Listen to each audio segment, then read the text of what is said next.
नमस्कार दोस्तों, ढोल में पोल चैनल में आप सब मित्रों का हार्दिक स्वागत करता हूं।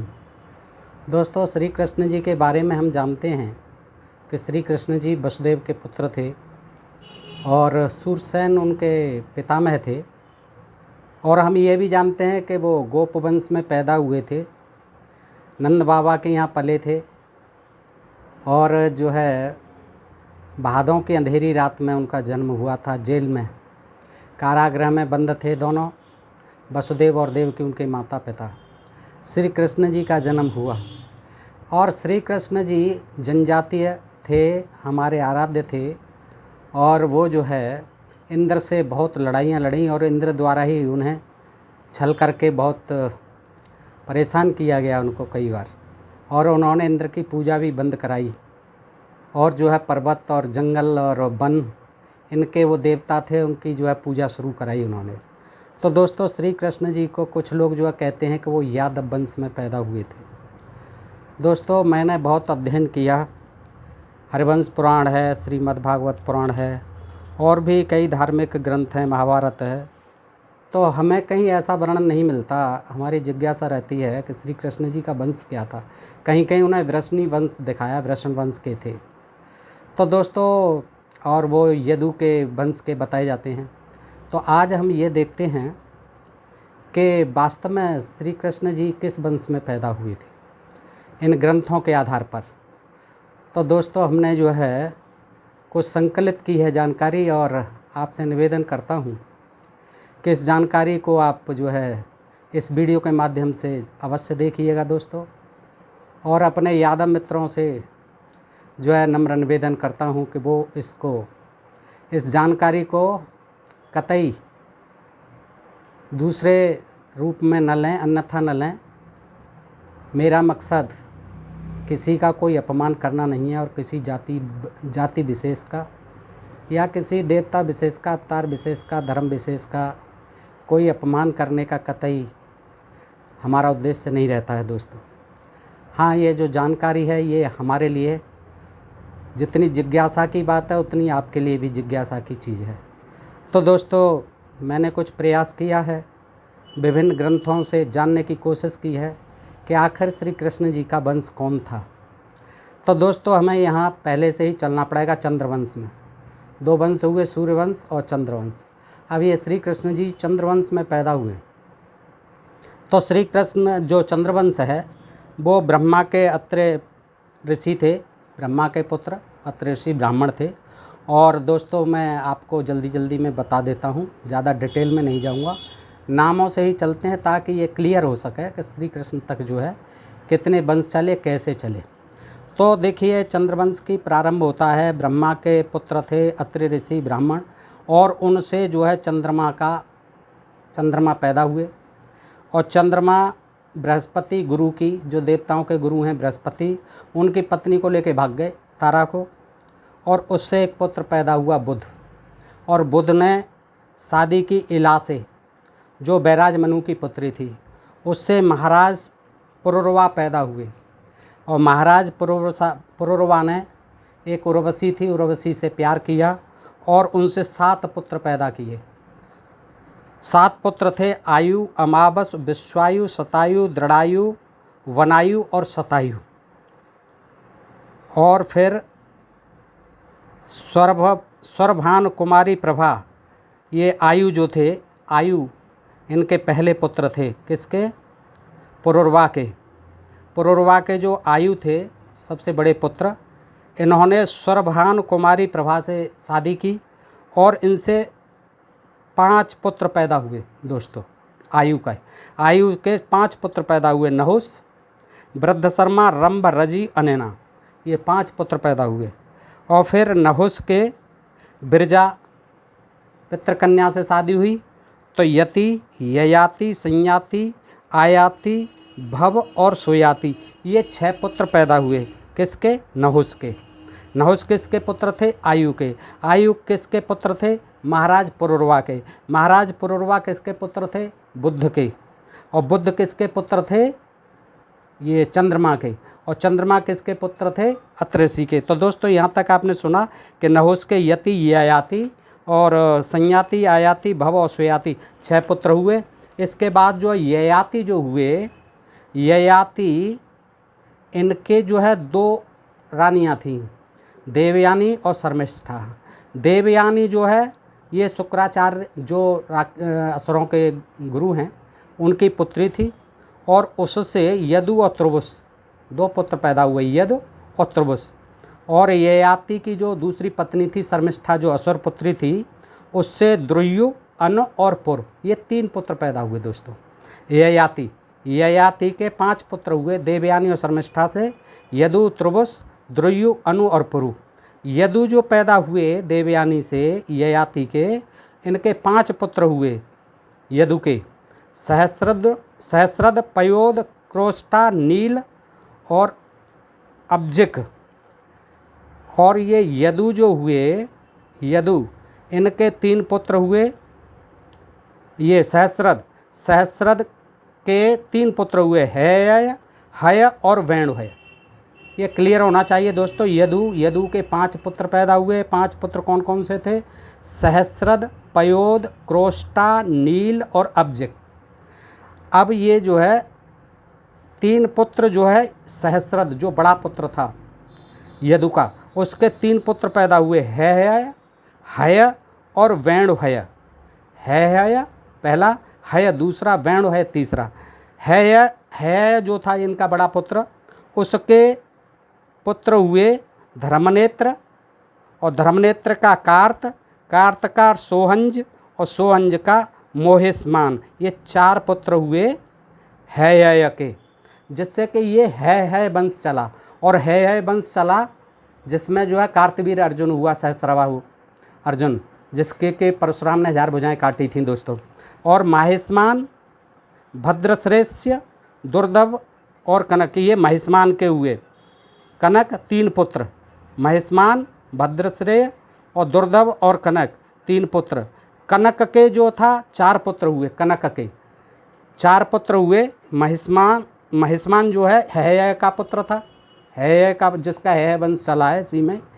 तो ये देखिएगा ये यदु के ही पुत्र थे।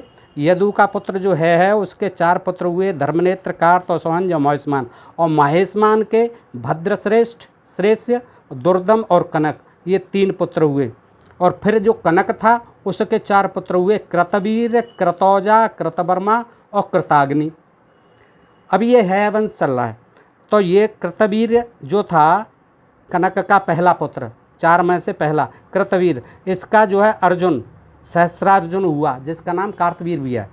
अर्जुन सहस्रार्जुन, ये इसने 10,000 वर्षों तक तपस्या की थी और दत्तात्रेय से वरदान मांगे थे। उसमें एक वरदान ये भी था कि मेरी 1000 भुजाएं हो जाएं।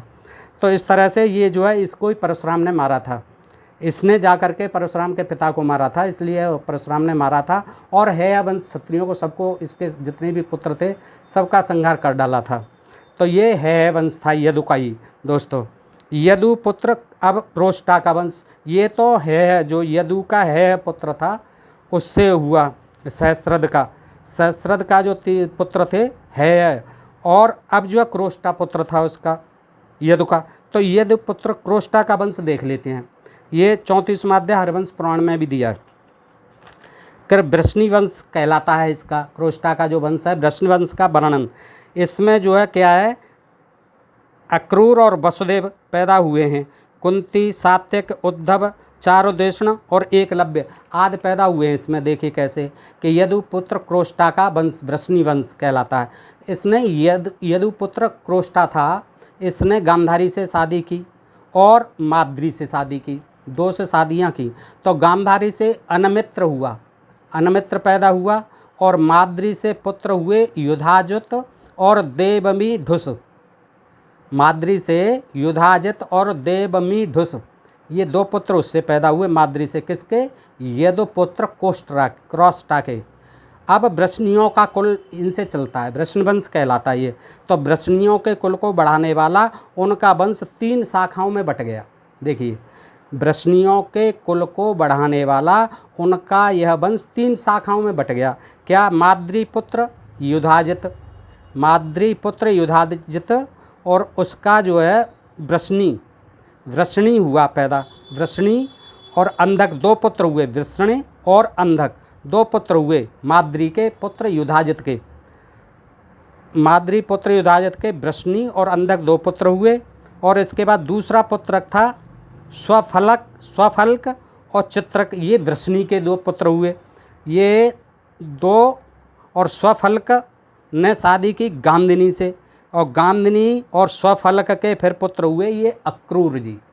अक्रूर जो है एक 14 भाई और एक बहन थे, किसके? स्वफल्क और गांधिनी। स्वफल्क कौन थे? स्वफल्क और चित्रक वृष्णि के पुत्र थे। वृष्णि कौन? कि ये माद्री के पुत्र थे। माद्री किसकी थी? क्रोष्टा की।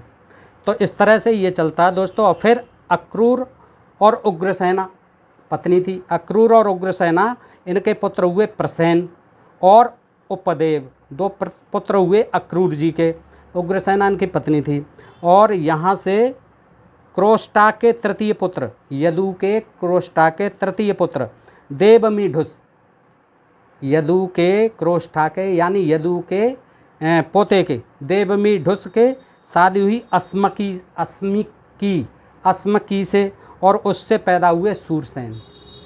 ये दोस्तों देख लीजिएगा कि यदु का तीसरा पुत्र है क्रोष्टा, और क्रोष्टा का पुत्र है देवमीढुस, और तीसरा पुत्र, और देवमीढुस और अस्मकी से सूरसेन पैदा हुए, जो कि श्री कृष्ण के पितामह थे। अब सूरसेन इनके लिए भोजराज कुमारी से शादी हुई। सूरसेन की भोजराज कुमारी से शादी हुई, तो इनके 10 पुत्र पैदा हुए सूरसेन के, जो कृष्ण के पितामह कहे जाते हैं दोस्तों। इनके 10 पुत्र और 5 कन्याएं पैदा हुई। कौन कौन से देखिएगा? प्रथम पुत्र वसुदेव, दूसरे देवभाग, तीसरे देवसुरभा, चौथे अनाधृष्ट, 5वें कनबक, और 6वें वत्सावान, और 7वें ग्रज्जिम, और 8वें श्याम, 9वें समीक, और 10वें गंडूस। ये 10 पुत्र पैदा हुए सूरसेन के। 5 पुत्री कौन कौन सी? प्रथम पृथुकीर्ति, दूसरी प्रथा, तीसरी श्रुतदेवा, चौथी श्रुतस्रवा, 5वीं राजाध देवी। ये दूसरी जो प्रथा है यही कुंती थी। ये जो है उसको दे दी थी कुंती को जो है दत्तक पुत्री के रूप में दे दिया था, तो वो कुंती जो है कहलाई। प्रथा जो है यही इनकी अर्जुन आदि की वो थी, कुंती माता थी।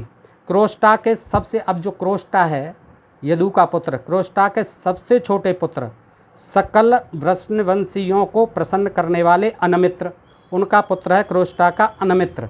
अब अनमित्र से कौन सा? ये तो आपने देखा क्रोष्टा का देवमीढुस से। ये सूरसेन पैदा हुए, सूरसेन के 10 पुत्र और 5 कन्या पैदा हो गई सूरसेन से।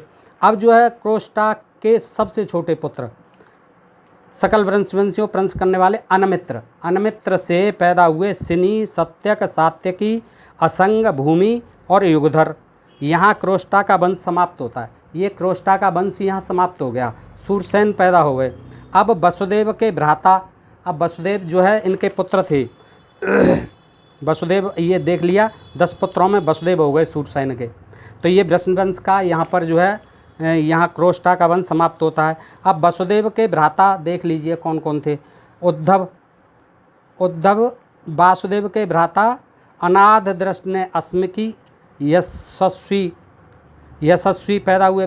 वासुदेव के भ्राता अमाधृष्ट ने शादी की अस्मकी से, उससे पैदा हुए यशस्वी। और वसुदेव के भ्राता देवभाग के पैदा हुए उद्धव।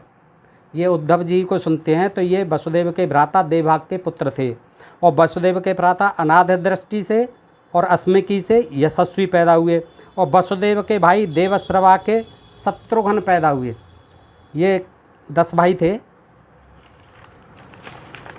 ये 10 भाई थे। तो इनमें सबके बता रहे हैं कि वसुदेव के भाई देवश्रवा के शत्रुघ्न थे और किसी कारणवश बालकपन में ही ये त्याग दिए थे। और त्याग देने के कारण शत्रुघ्न को निषादों ने पालकर बड़ा किया। कौन थे ये? वसुदेव के भाई देवश्रवा के पुत्र। इसलिए यह निषाद वंशी एकलव्य नाम से प्रसिद्ध हुए। हरिवंश पर्व में, हरिवंश पुराण में ये कथा आती है कि ये एकलव्य जो थे ये वसुदेव के भाई देवश्रवा के पुत्र थे जिनका बचपन का नाम शत्रुघ्न था। इनको किसी कारणवश त्याग दिया गया और वहाँ जंगल में इन्होंने निषादों ने इन्हें पाला और निषादों ने इनका एकलव्य नाम रख दिया। दोस्तों इस तरह से ये देखिए कि ये एकलव्य भी इसी वंश में थे, वासुदेव के भाई के पुत्र थे। अब वासुदेव ने अपने पुत्रहीन छोटे भाई वत्सावान को अपना औरस पुत्र कौशिक जल से संकल्प करके दे दिया। ये जो है वत्सावान जो है, इन पर कोई पुत्र नहीं था, तो अपने भाई को उन्होंने कौशिक जल से जो कौशिक पुत्र को दे दिया। और वासुदेव के छोटे भाई गंडूस वो भी पुत्रहीन थे, तो श्री कृष्ण ने अपने 4 पुत्र दे दिए वासुदेव के भाई को, यानी इनके चाचा हुए। चाचा को श्री कृष्ण ने, जो के पुत्रहीन थे गंडूस, उनको अपने 4 पुत्र दे दिए थे। चारुदेषण, सुचार और पंचाल और कृतलक्षण, ये 4 पुत्र दे दिए थे श्री कृष्ण ने। इनमें जो चारुदेषण ये रुक्मिणी के छोटे पुत्र थे। इनके पीछे हजारों कौए लग जाते, क्योंकि ये युद्ध को जीत के ही आते थे और हजारों कौए इनके पीछे, ऐसा लिखा हुआ है हरवंश पुराण में, कि इनके पीछे चल देते थे, दौड़े दौड़े चल देते थे कि वहाँ जा कर के 4 माने स्वादिष्ट मांस खाने को मिलेगा, तो उनका नाम चारुदेषण कहलाया था। ये जो है रुक्मिणी के छोटे पुत्र थे। अब वसुदेव के एक भाई थे कनवक। कनवक के 2 पुत्र हुए, तंद्रिज और तंद्रपाल 2 पुत्र हुए। वसुदेव के भाई गुज्जिम के वीर और अश्वहन 2 पुत्र हुए। वसुदेव के भाई श्याम अपने छोटे भाई समीक को अपने पुत्र के समान मानते थे, इस कारण श्याम के पुत्र समीक हुए। इन समीक ने राज्य किया था। इन्होंने भोज होने के कारण, देखिए भोज, क्योंकि भोजराज की कन्या थी और भोज वंश उस समय राज करता था और वसुदेव के लिए, सूरसेन के लिए थी, तो सूरसेन जो है उसी से वसुदेव आदि पैदा हुए भोज कुमारी से। तो ये श्याम और समीक जो भाई थे, समीक ने राज्य किया। उन्होंने भोज होने के कारण, यानी भोजवंशी भोजराज की कन्या से पैदा होने के कारण, और भोजवंशी एक वंश के और एक देश के ही राजा हैं, ऐसा मानकर इसे निंदनीय माना और उन्होंने राजसूय यज्ञ किया और साम्राज्य पाया। समीक ने, समीक के पुत्र शत्रुनाशक अजातशत्रु हुए। और वैशंपायन जी कथा कहते हैं, तो जन्मेजय से कहते हैं कि अब मैं वसुदेव जी के वीर पुत्रों का वर्णन करता हूँ। अब वसुदेव के पुत्रों का भी वर्णन आ रहा है, उसको आप सुनिए। जो मनुष्य वृषण वंश के बहुत सी शाखाओं वाले महापराक्रमी पुरुषों से सुशोभित इन 3 प्रकार के बड़े विशाल वंश को, यानी वृतांत को मन में धारण करता है, वह संसार के अनर्थों से मुक्त रहता है। इसमें वैशंपायन जी जन्मय से कहते हैं कि अब मैं वसुदेव जी के वीर पुत्रों का वर्णन करता हूँ, उसको आप सुनिए। जो मनुष्य वृषण के, ये वृषण वंश हैं, यादव वंश का कहीं नाम नहीं आता है दोस्तों, वृषण वंश, वृषण के बहुत सी शाखाओं वाले महापराक्रमी पुरुषों से सुशोभित इन 3 प्रकार के बड़े विशाल वंश के वृतांत को मन में धारण करता है, वह संसार के अनर्थों से मुक्त रहता है। अब वासुदेव के 14 पत्नियाँ थीं दोस्तों। वासुदेव जी की 14 पत्नियाँ थीं। कौन कौन सी? रोहिणी, इंदिरा, वैशाखी, भद्रा और सुनामी। ये 5 तो ये हो गई। ये थी रोहिणी में शांतनु के बड़े भाई वाल्मीकि की पुत्री थी, वाल्मीकि की पुत्री थी, और ये बलराम की माता थी रोहिणी, ठीक है। ये बड़ी पत्नी थी वासुदेव की। ये 5 थीं। और बलराम, जो रोहिणी के बलराम, सारण, सठ, दुर्दम, दमन और श्रमार, ये 5 पुत्र पैदा हुए थे इनके, और भी थे। तो ये रोहिणी, इंदिरा, वैशाखी, भद्रा, सुनामी 5 ये हो गई। 6वीं सहदेवा, 7वीं शांतदेवा, 8 श्रीदेवा, 9 देवरक्षिता, 10 ब्रकदेवी, 11 उपदेवी, 12 देवकी, 13 सुतन, 14 बड़वा। ये जो है देवल की पुत्रियाँ थीं। 1 2 3 4 5 6 7 ये देवल की पुत्रियाँ थीं। वो 5 जो है शांतनु के बड़े भाई की थी, वो रोहिणी। ये जो है बाकी जो थी ये पौरव वंश की थी। पहली जो रोहिणी, इंदिरा, वैशाली, भद्रा, सुनामी, ये पौरव वंश की थी दोस्तों। और ये देवल की पुत्रियाँ थीं। कौन कौन? सहदेवा, शांतिदेवा, श्रीदेवा, देवरक्षिता, ब्रकदेवी, उपदेवी और देवकी। ये देवल वही जिसका कंस था, जिसे राक्षस माना और कृष्ण जी का मामा था। और ये इसमें 13वीं सुतनु और 14वीं बड़वा, ये 2 दासियाँ थीं। ये शूद्र महिलाएं थीं जो इनका प्रचारकाएँ में थी, प्रचारिका का काम करती थी अन्य रानियों का। तो इस तरह से जो है 14 रानियाँ थीं। अब इनको देखो कि वसुदेव प्लस रोहिणी, वसुदेव की रोहिणी से कितनी संतान थी कि बलराम, सारण, सठ, दुर्दम और दमन, स्वभ और पिंडारक, उसीनर, ये 8 पुत्र थे रोहिणी से। और एक पुत्री थी चित्रा। चित्रा जो जन्म के समय ही मर गई थी, लेकिन बाद में वो सुभद्रा बनकर पैदा हुई थी। सुभद्रा जो है, ये जो इस तरह से वसुदेव और रोहिणी से पैदा हुए। अब वसुदेव और देवकी से श्री कृष्ण पैदा हुए। वसुदेव और देवकी से श्री कृष्ण पैदा हुए। वसुदेव और शांति देवा से 2 पुत्र पैदा हुए, भोज और विजय। शांति देवा से। वसुदेव और सुनामनी से ब्रकदेव और गद 2 पुत्र पैदा हुए। वसुदेव और देवरक्षिता से उपासंगवर पुत्र पैदा हुआ। वसुदेव प्लस ब्रकदेवी से त्रिगर्तराज की कन्या महात्मा अगाबह पैदा हुए। यानी वसुदेव की ब्रकदेवी पत्नी से महात्मा अगाबह पैदा हुए। त्रिगर्तराज की कन्या थी ब्रकदेवी। ये त्रिगर्तराज का पुरोहित गर्गगोत्री शैशरायण था। ये जो वसुदेव की ब्रकदेवी रानी थी, उसके बारे में एक कथा छोटी सी दी है कि ये त्रिगर्तराज की कन्या थी। त्रिगर्तराज का पुरोहित गर्गगोत्री शैशरायण था। उसके साले ने, शैशरायण के ने, पुरोहित के साले ने, जो यादवों का पुरोहित था, यह जानना चाहा कि इसमें पुरुषत्व है कि नहीं, परंतु व्रतधारी होने से पुरोहित का वीर स्खलित नहीं हुआ। परीक्षा की उसने साले ने।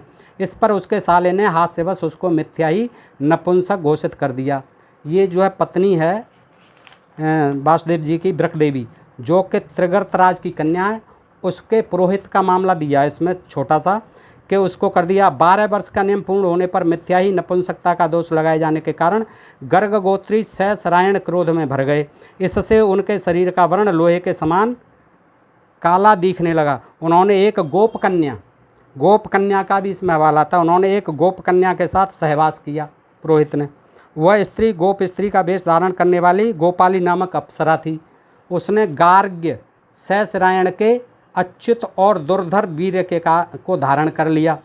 उस मनुष्य का वेश धारण करने वाली गार्ग्य का भार्या से कालयवन नामक प्रसिद्ध महाबली राजा उत्पन्न हुआ। ये कालयवन पैदा हुआ किससे? पुरोहित से, शैशरायण जो था। और उससे उसने जो है गोप कन्या से सहवास किया जिसका नाम गोपाली था। उससे ये कालयवन पैदा हुआ जो बहुत बलवान था, और नामक प्रसिद्ध महाबली राजा उत्पन्न हुआ। बैलों के समान आधे शरीर वाले घोड़े युद्ध में उसके वाहन बनते थे। एक यवन राजा संतानहीन था। उसके अंतःपुर में हुआ बालक पलने लगा और काल यवन के नाम से प्रसिद्ध हुआ। और काल यवन ने बड़े होकर के ब्राह्मणों से पूछा कि मेरे समान यहाँ कौन बलवान है, ताकतवर है, मैं उससे लड़ना चाहता हूँ। तो इन्होंने वृषणवंश के इन राजाओं का नाम ले दिया, जिसमें श्री कृष्ण जी भी थे। जब इनको जो है पता चला कि वो एक अक्षौणी सेना लेकर के मथुरा पर चढ़ाया है, तो ये जो है ऐसा लिखा है इनमें, ऐसा नहीं हो सकता। वैसे इन्होंने जो है श्री कृष्ण का बहुत मान मर्दन किया है। तो श्री कृष्ण को जब मालूम पड़ा है तो वो भयभीत होकर के द्वारका ही चले गए। इसलिए उनका एक नाम जो है इन्होंने रणछोड़ भी लिख दिया है दोस्तों। तो इस प्रकार का वर्णन ये आता है। तो आज मैंने आपके सामने ये जो है सर्च की हुई कुछ जानकारी आपके सामने रखी दोस्तों। इससे हमें ज्ञात होता है कि श्री कृष्ण जो है यदु के वंश में, और उसके पुत्रों के कई वंश चले, जिसमें से है वंश, उसमें कार्तवीर अर्जुन जो परशुराम ने मारा, और फिर इससे जो है क्रोष्टा का जो वंश था ये चला, ये वृषण वंश। इसमें जो है श्री कृष्ण जी, सूर्य जी, वसुदेव जी पैदा हुए। तो इस तरह से कहीं यादव वंश का इसमें नाम नहीं आता है दोस्तों। तो ये जानकारी आपको कैसी लगी दोस्तों बताइए। और मैं एक बार फिर निवेदन करता हूँ कि मेरे यादव भाई इसको अन्यथा न लें। इसमें मैंने अपनी तरफ से कुछ भी नहीं कहा है, मेरी भी जिज्ञासा थी, और शायद आप लोगों की भी जिज्ञासा रहती होगी कि श्री कृष्ण जी आखिर किस वंश में पैदा हुए थे। तो दोस्तों आज के लिए इतना ही। सुनने के लिए बहुत बहुत आभार, धन्यवाद, नमस्कार, जय हिंद, जय भारत।